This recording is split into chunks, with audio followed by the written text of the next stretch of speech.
Any sort of sauce that's made in a mortar and pestle, you know, a big bowl with a poundy thing, and you mush it all up together. Today, most of us use our food processor to make a little quicker work of it. When I'm at home, I do use a mortar and pestle because the pesto sauces get less aerated. Their colors are a little more intense, but it is a little more time consuming. And the lovely thing about pestos in general is that it's a raw sauce, of course. So the next day, the cold pasta you could just put out on a brunch or cold lunch buffet, and you get a couple of meals out of it. It's delicious as leftovers. So even if you're only cooking for a couple of people, make a big old batch. I'm peeling up some plum tomatoes here. A couple of vine tomatoes would do too. If you're using these little plum or Roma tomatoes, which I grow in my garden in the summer, and we have tons of, you mark the bottom of a tomato to peel it. You score it with a big X like this with a sharp knife. You drop it into boiling water just for a minute. Then you put it into an ice bath. That loosens up the skin so you can peel the skins away. And that's how you peel a tomato. There's really nothing to it. And if it has a big piece of core in it, of course, use the tip of your paring knife to remove that. If I use these little tomatoes, I use like a half a dozen or so, 6 or 7 little tomatoes. If I was using a larger tomato, like a vine tomato, I'd probably only need 2 or 3 to cover a pound of pasta. Now, the pasta we're using is really funny. It always makes people giggle. Strozzabreti is what it's called. It's a little twisty-shaped pasta, and what it literally means is strangle the priest. So it makes everybody kind of giggly. But any short cut of pasta will do for this dish. And you're going to heavily salt your water. My friend Mario Batali really puts this best. Your pasta cooking water should be as salty as seawater. It's the only chance you get to flavor the pasta itself. I'm going to drop this strozzapreti in a second. She's probably right, but I don't do that. A couple of fat handfuls, about a half a cup. And my pasta turns out just fine. And you're going to heat them up and toast them in the oven or on the stovetop in a small skillet until they're fragrant. Nuts have oils, oils spoil. Nuts that you're not toasting up, keep in the freezer. That gives them a longer shelf life for you. By toasting them, you're developing their flavor fully. They become, well, more nutty, more delicious. They have a nice pop to them, unless you're making paste. So let's drop our pasta, because this is such a quick cooking dish. I don't want to be waiting on the strangled priests to come out. There we go. Pound of strozzabreti. You know what? Let's take a quick break. When we come back, I'm going to grate some cheese over the break. You're going to use ground. Okay, we'll join her in just a bit. But yeah, about flavoring the pasta, I go for what I top it with. Like, sorry about that. I put Parmesan cheese on it and a little garlic powder and olive oil and mix that in. And my pasta is really good that way. Anyway, I thought someone who might by chance be watching this one way or another would appreciate the Rachel Ray segment, but I wanted to show you the Hamilton Beach Flex Brew coffee maker. And let's see the lights.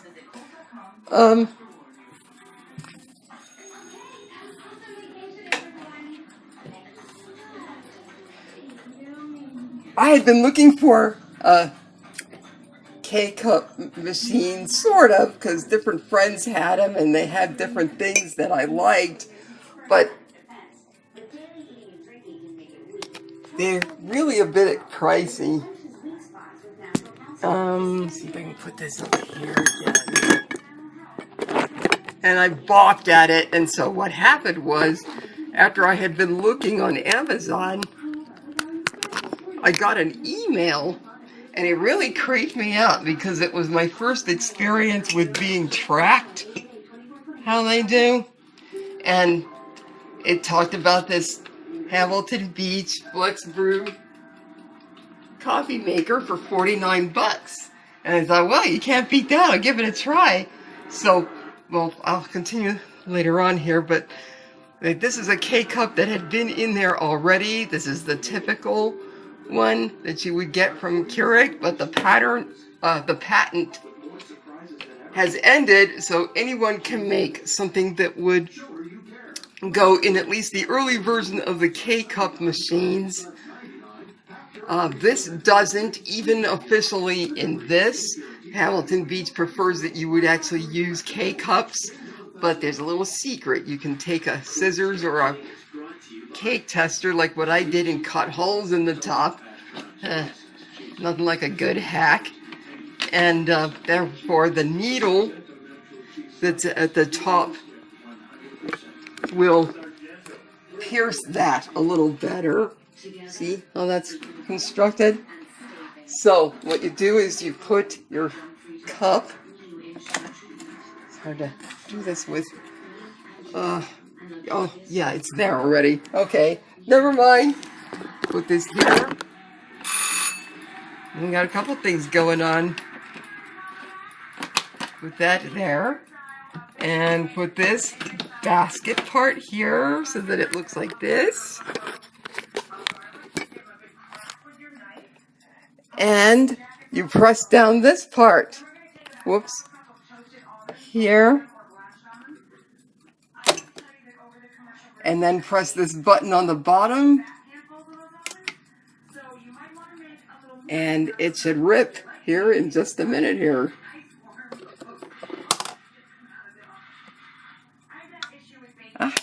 Sorry about that. Well, I snack on it while I'm cooking with it. So about a half a cup of the toasted nut goes in.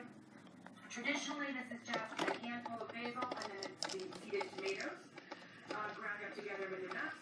I'm going to put in a fat handful of basil. I like a little bit of fresh mint and nice grassy flat leaf parsley as well. All working together in combo for my sauce. I like a little bit of acidity, so I'm going to put in a splash of sherry vinegar, which I love. I don't do all that with my pesto. More about that later. And then I'm going to get this going first with our olive oil before I add the tomatoes. So I'm going to pop that on. No tomatoes either. That would ruin it. Get this going. That's for spaghetti sauce.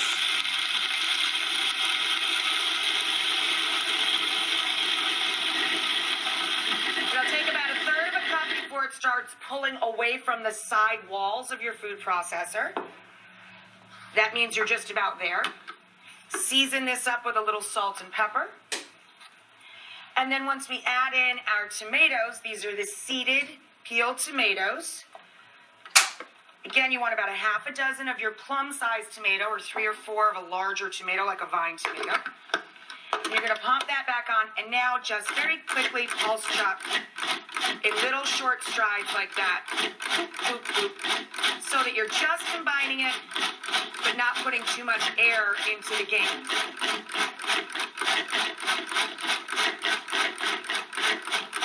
Beautiful.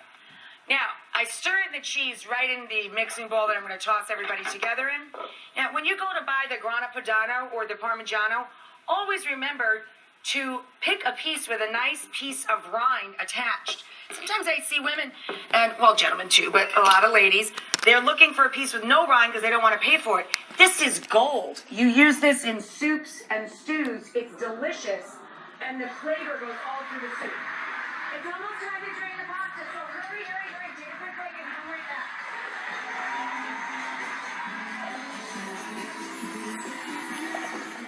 I didn't want you to miss the good part, and I wanted you to be able to hear in case you came out with any goodies.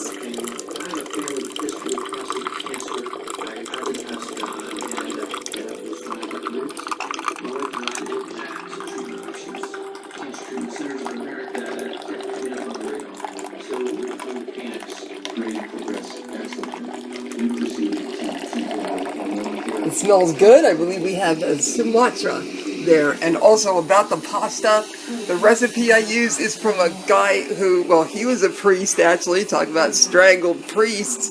His name was Jeff Smith. He was referred to as the frugal gourmet. He got in trouble due to an incident that unfortunately other priests have gotten in trouble for regarding children. Terrible thing. But anyway, he did make good stuff, and he always ended his shows with peace and by raising a glass. And so anyway, his pesto had Parmesan cheese, a combination of butter and olive oil. I doubled the cloves of garlic that he called for, and walnuts instead of pine nuts, because pine nuts are kind of expensive and can be hard to find. Lifting up the lock part of the basket there. And since basil is really expensive to get, or can be in the stores, and if you don't know anyone who grows it, you can use fresh spinach. And you put all that in the food processor and get it to the consistency you want. Oh, and put a little salt and pepper in there, and it's really good. So there, you see the coffee is done. And we have a hard-boiled egg going on the stove here, and put this here.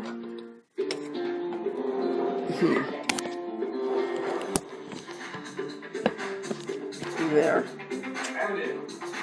And I wanted to show you something else. See, this is a bagel here, and I did this on another meerkat, which I don't think took.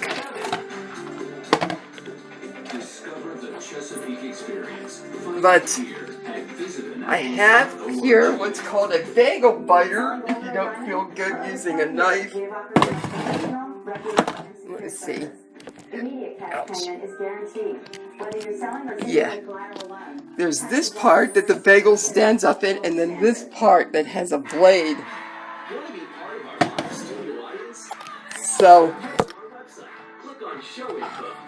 it doesn't quite get them in half evenly, but it beats trying to do it with a knife and possibly having an accident.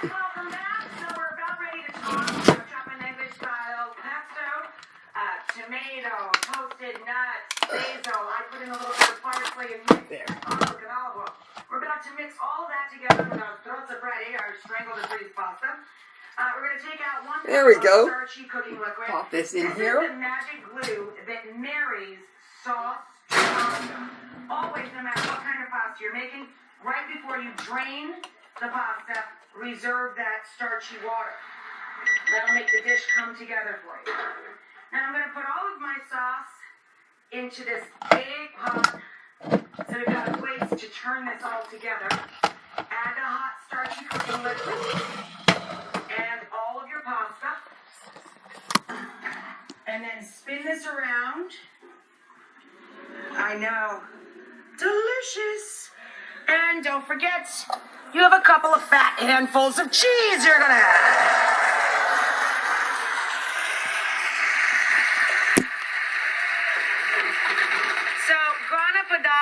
Or Parmigiano Reggiano. Oh my God. Ridiculous, and it's legal in all 50 states and around the world.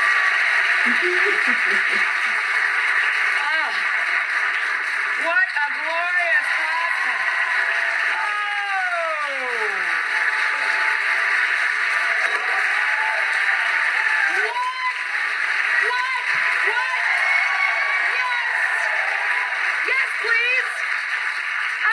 Not one, not two, but 3 makeovers on very similar women, because they're triplets right after this. Up next, just interested in the cooking segment. I'll spare you the makeover.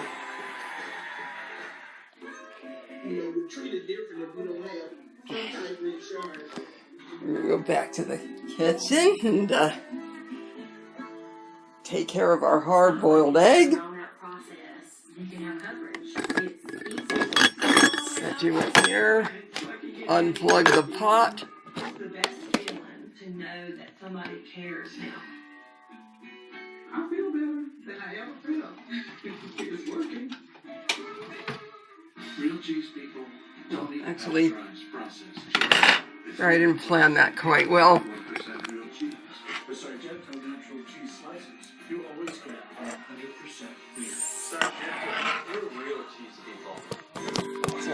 This way.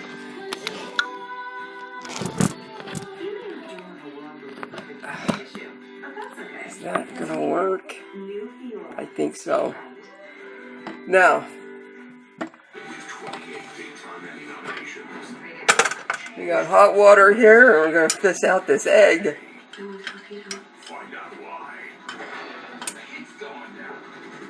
General Hospital today on ABC. There we go. Look at that. Biggest sale. 50% off carpet and floor, 50% off padding and swaddle, and 50% off installation. 300.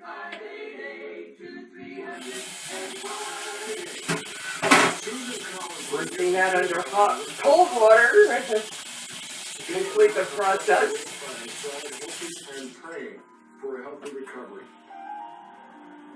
All while the insurance company figures out how to pay them as little money. It is a jumbo egg. If you've been hurt, don't let the insurance company do that to you. How about if we Get all the money you need and keep this deserve. here for the time being, and 1-800 the firm. sorry about that. Grab this.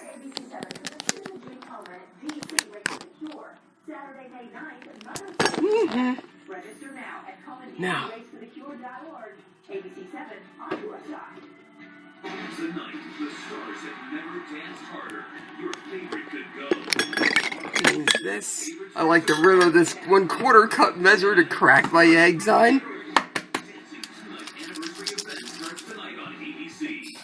Put just a little bit of water on it to get inside and help loosen up the shell.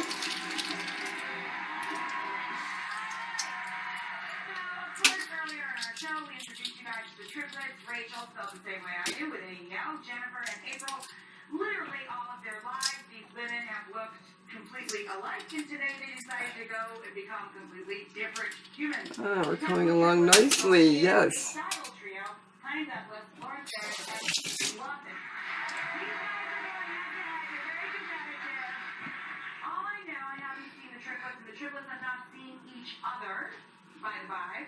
Yeah. All I know is that there was a lot of smack talk going on back there. And I heard it's Like the commercial says, the incredible edible egg. Yes. three lovely ladies. And he's in pretty good shape. Alright, I think we're going to end it here, but it was fun being with you all, and hope you all have a good start to your week. Stop button. Alert. End stream.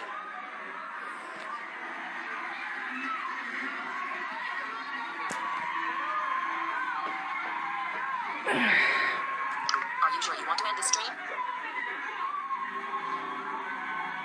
Cancel. Button. Yes. Button.